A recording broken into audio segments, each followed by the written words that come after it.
بسم اللہ الرحمن الرحیم۔ السلام علیکم پیارے دوستو۔ دل انسانی جسم کا ایسا عضو ہے جو بظاہر تو ایک چھوٹا سا خون کا لوتھڑا ہے، لیکن اس نے ہمارے پورے جسم کا نظام سنبھال رکھا ہے، اور اللہ نے جسم کا کوئی بھی حصہ بے مقصد پیدا نہیں کیا۔ ہر حصہ ہمارے جسم کو چلانے میں اہم کردار ادا کرتا ہے۔ اگر ان میں سے کوئی ایک بھی کم ہو تو ہمارا جسم ادھورا ہوتا ہے اور کاموں کو ٹھیک طرح سے انجام نہیں دے پاتا۔ لیکن دل اور دماغ ایسے حصے ہیں جن کے بنا ہماری زندگی ممکن ہی نہیں۔ یہی وجہ ہے کہ ان کو جسم کے اعضاء میں کلیدی حیثیت حاصل ہے۔ کہنے کو تو صرف یہی کہا جاتا ہے کہ دل ہمارے جسم کو صرف خون سپلائی کرتا ہے، لیکن ایک اہم سوال جو ہمیں اکثر الجھن میں مبتلا کر دیتا ہے، اور وہ سوال یہ ہے کہ کیا ہم دل سے سوچتے ہیں یا دماغ سے؟ تو دوستو، اس کے متعلق کی گئی ریسرچ اور قرآن و احادیث کے متعلق ہم آج کی اس ویڈیو میں بات کریں گے۔ یہ جملے ہمیں اکثر سننے میں آتے ہیں کہ میرا اس کام کے لیے دل نہیں چاہتا، یا فلاں کام کرنے پر دل و دماغ کی آپس میں جنگ چھڑ گئی ہے۔ دماغ کہتا ہے ایسا کرو، دل کہتا ہے ویسا کرو، وغیرہ وغیرہ۔ یہ بالکل عام سے جملے ہیں، اور اس طرح کے کئی جملے اور بھی ہیں جو ہم روزمرہ کی زندگی میں استعمال کرتے ہیں، لیکن پھر بھی ہم اس سوال پر الجھن میں مبتلا ہیں کہ کیا دل بھی سوچ سکتا ہے،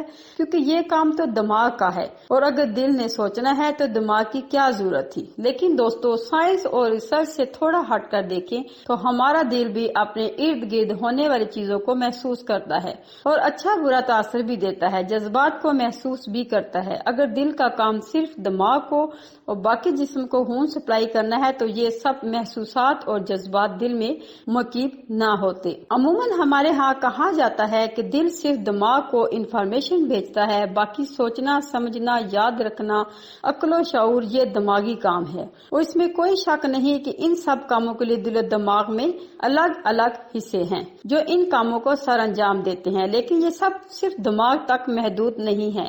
اگر ایسا ہی ہے تو بعض دفعہ دل و دماغ کسی ایک فیصلے پر رضامند کیوں نہیں ہوتے؟ دراصل دل و دماغ باہمی مشاورت سے کام کرتے ہیں۔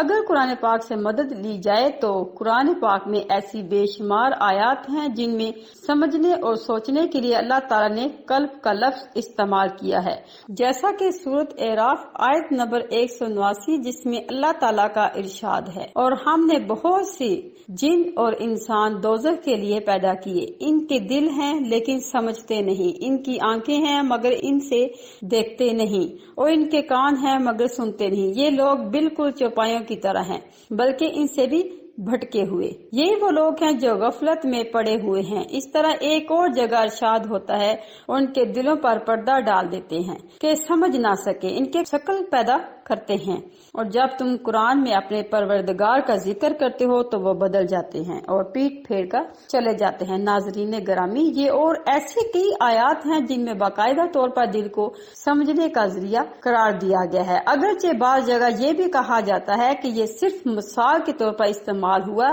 اس کا پورا مطلب یہ نہیں بنتا، لیکن اگر ایسا تھا تو ہر جگہ صرف اللہ نے دل کا اشارہ ہی کیوں دیا ہے؟ خیر، اس پر سائنس کے بھی مختلف نظریات ہیں، جن میں سے ایک اہم نظریہ یہ ہے کہ دماغ کا اہم منصب نیورون ہوتا ہے، اور یہ نیورون صرف دماغ تک محدود نہیں ہوتے بلکہ جسم کے دوسرے حصوں میں بھی ہوتے ہیں۔ اب اس تحقیق کے مطابق دل کے اندر 600 نیورو سیلز ہوتے ہیں جو سب مل کر الگ سوچنے سمجھنے کا مرکز بناتے ہیں۔ جیسا دماغ کے اس حصے کو انٹینسو نروس سسٹم کہا جاتا ہے، اور یہ انفارمیشن بناتا ہے، لیکن جو بھی انفارمیشن ہمارے آس پاس ہمارے جسم کو ملتی ہے اس سے پہلے دل ریسیو کرتا ہے، پھر دماغ کو بھیجتا ہے، یعنی پہلے دل اس کو ریسیو کرتے ہیں اور ریسیو کرتے ہی رسپانس دیتا ہے۔ جیسے کوئی اچھی یا بری خبر سنی، فوراً دل کی دھڑکن بے ترتیب ہوگی، اس کے بعد یہ پیغام دماغ تک پہنچا اور اس نے رسپانس کیا۔ دوستو، دل کی الیکٹرو میگنیٹک فیلڈ دماغ کی نسبت بہت طاقتور